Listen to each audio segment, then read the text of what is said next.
आली आली भाग्यलक्ष्मी। बाबा कदम, तुम्ही ती चावी देऊन टाका ना। तसे तुम्हाला घराचा काय उपयोग आहे? काय उपयोग आहे?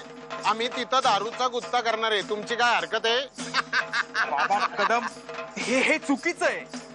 अरे हसताय काय रे? हे म्हणतात ते बरोबर आहे, आपण चुकीचं वागतोय। तुला चावी पाहिजे का? धर चावी धर। तुम्ही खेळ करू नका त्या चावीचा, मला ती चावी हवी आहे। काय काय करताय तुम्ही? मला ती चावी देऊ नका। खेळ करू नका या चावीला, त्यांच्या घराचा प्रश्न आहे। तुम्ही ती द्या मला चावी। काय चाललंय? तुम्ही औषधं आणलेत का?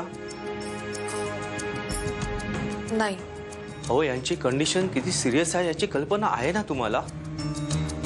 शिवाय तुम्ही एक डॉक्टर आहात। ऍक्च्युली मी घरी फोन केला होता, पण अजून कोणीच आलं नाही।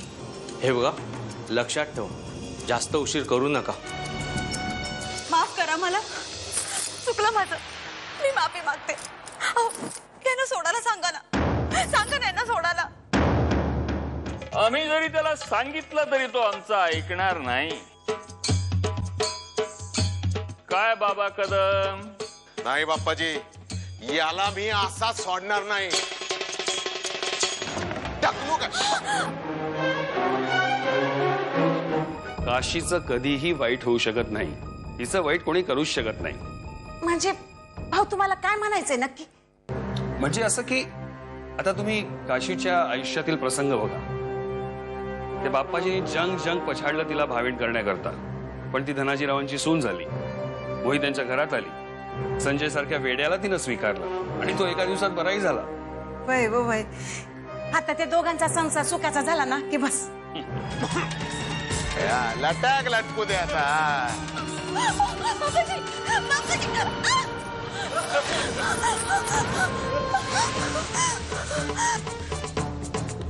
बघितलं नाही, आधुनिक सावित्री सत्यवानाचे प्राण वाचवण्यासाठी कशी तडफडते। नाही झेपणार तुला। नाही बाप्पाजी, सोबत तुम्ही यांना सोडणार नाही तोवर मी इथेच थांबून राहणार।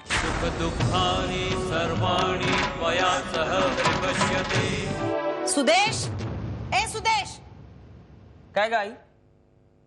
पुन्हा हा शब्द उच्चारू नकोस हा।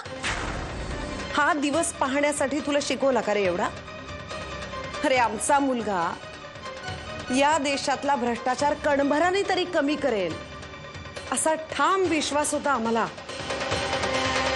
सुदेश, हे पैसे तू उद्याच्या उद्या ज्यांच्याकडनं आणलेस त्यांना परत देऊन ये।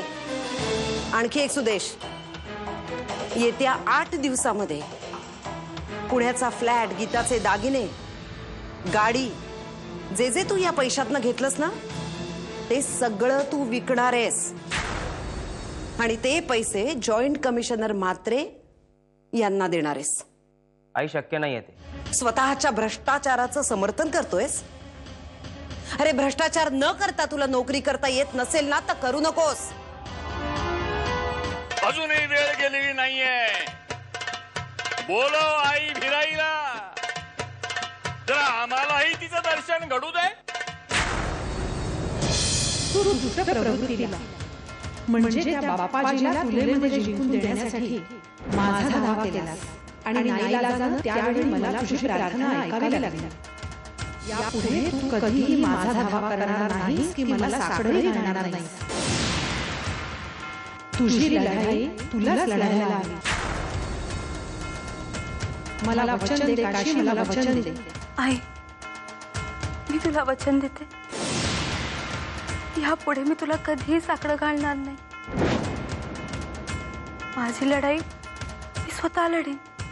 ठीक आहे, तू मला दिलेले वचन कायम लक्षात ठेव। नाही बाप्पाजी, मी तसं नाही करू शकत।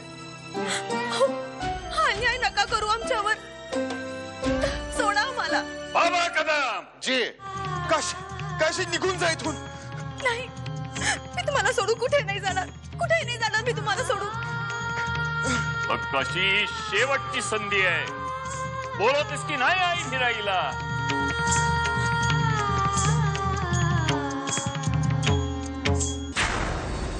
आली आली भाग्यलक्ष्मी।